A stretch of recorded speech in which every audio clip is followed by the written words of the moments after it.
This is books Daniel changed his mind on. Part 2. Because yeah, it's been several years of me reviewing and talking about books here on the channel. My taste grows and evolves, perspectives change, moods shift, and I end up thinking about books differently than in the moments I reviewed them. Because there is that kind of, you want to review it while it's fresh in your mind, but you kind of miss out on that aging process then. It's kind of like a, fine aged cheese, or it turns into a moldy mess. And I want to go over a couple more of these that over the years or just a couple months, I've had a definite shift in where I stand on them. And we're gonna go ahead and kick this off with a pretty controversial one here. And that's gonna be one of the most successful fantasy series of all time. And it's not even necessarily me like re-rating it. It's just getting into something I've noted is happening to the way I feel about the series in like a general vibe sense. And that's gonna be The Witcher.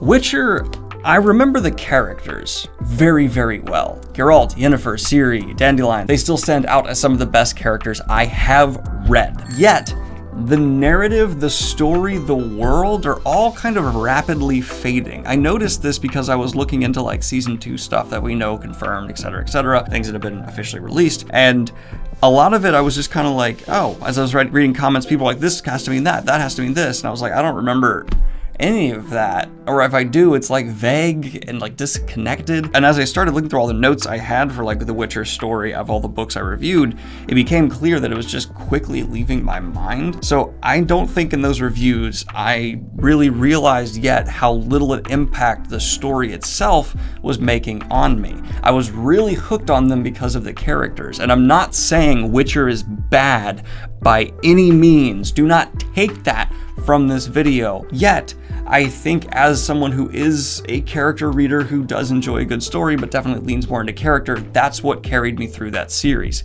If you're a narrative-driven reader, I could see there being some problems, especially if you don't like the alternative formats of like starting with short stories and the fact that there's like books injected and things going on where the author's kind of messing with the timeline. And unfortunately, the things I do remember from the story the most are the things that kind of bugged me or annoyed me, which, I guess that's just part of the human condition. You're gonna remember the negatives more than anything else. I don't know. I just wanted to make that note.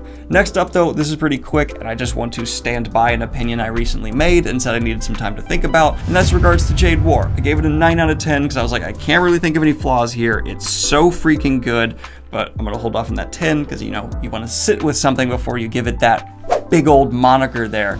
But yeah, Jade War is a 10 for me. I think the first book probably sits more in a comfortable 7 to 8. It's really, really good, but hot damn, yeah. Jade War, I think, is one of the best sequels I have ever read, full stop. I think I actually tweeted out that it suffers from the opposite of middle book syndrome. It elevates everything that was set up before. It's truly like an Empire Strikes Back of fantasy. It's just wham! And I'm going to be recommending Green Saga just based off the first 2 books alone. Even if the third book is a 4 out of 10, I could still confidently say, just read the first 2, you're gonna really love them. And then, whatever happens, the last one happens, the last one. It's not out yet, it won't be for quite some time, so that's not an issue. Yeah, those first 2 books they go from really good to great to probably my favorite read of the year still. Nothing's coming to mind of easily topping it.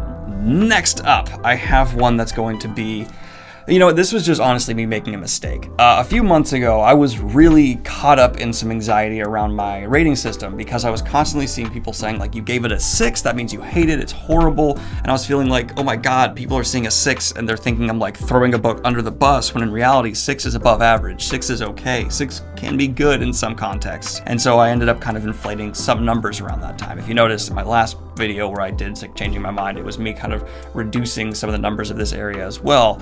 And specifically into Sleep in a Sea of Stars, that book is not a 7.5 for me. 7.5 is some of the best I've read this year, and To Sleep in a Sea of Stars, while it's not bad, sits more comfortably like a 6.5 to a 6 for me. I've been too far away from it. I don't remember it clearly enough now to really solidly say one way or the other, but I definitely ended up inflating those numbers because I was nervous around the way people were perceiving what I was putting out there. But what I've learned in the meantime is I'm not going to let people's assumptions around my rating system then change what I'm doing, because you're going to end up with some real incongruities, like having To Sleep in a Sea of Stars being rated as highly as it is in my catalog for this year, and I just don't stand by that. And in that same time, that's when I put out a whole video that was explaining why like 6 is not horrible for me, because if 6 is horrible, what is a 1? So yeah, 6 is still good. 6 is still fine. It's above average. And for me, forever, 5 will be the average, and we continue on from there. I just enjoy that you guys recommend good books, so I don't often have to sink below a 6 or even really touch on a 5. I've only had a couple of those this year. Though, another review is coming that's going to be lower than that.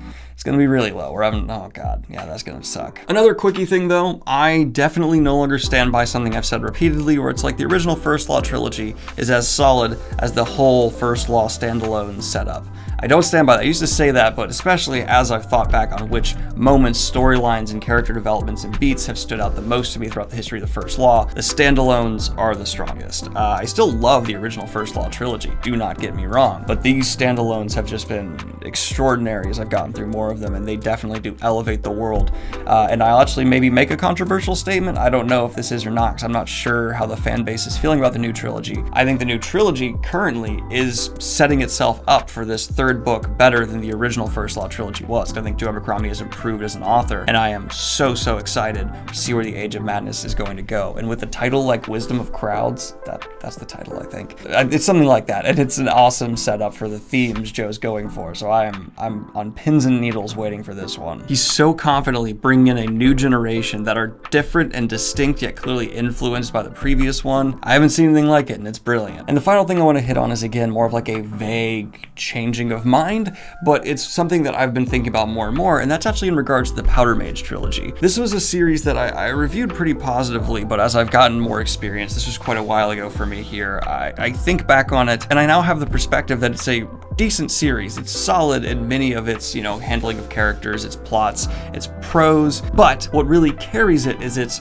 very distinct and alternative ideas that were in the creative process for forming the overall world and setting. Those were what really hooked me. And I haven't continued beyond those first 3 books, but I remember they got better and better and better as I went through them, and I want to now move into the greater series to see if Brian McClellan has continually improved, or if he's kind of just floating in this middle area and he's still just kind of, having these really solid ideas elevate the rest of his work. Because I feel like if he has improved as an author and tightened up a lot of what's going on, on the technical level for the series, those books could become pretty dang next level. I just need to actually continue through, so I guess this is more just me telling you, I'm curious about how those books will hold up if I read them now, and the way I remember them does want to propel me further on through the world. But this has been another episode of Things Daniel's Changed His Mind On. I'm going to be doing maybe a third one of these, and it's just going to encapsulate my entire career, and you won't see one for a long time again. But it's just, a way, because I feel a responsibility to absolutely communicate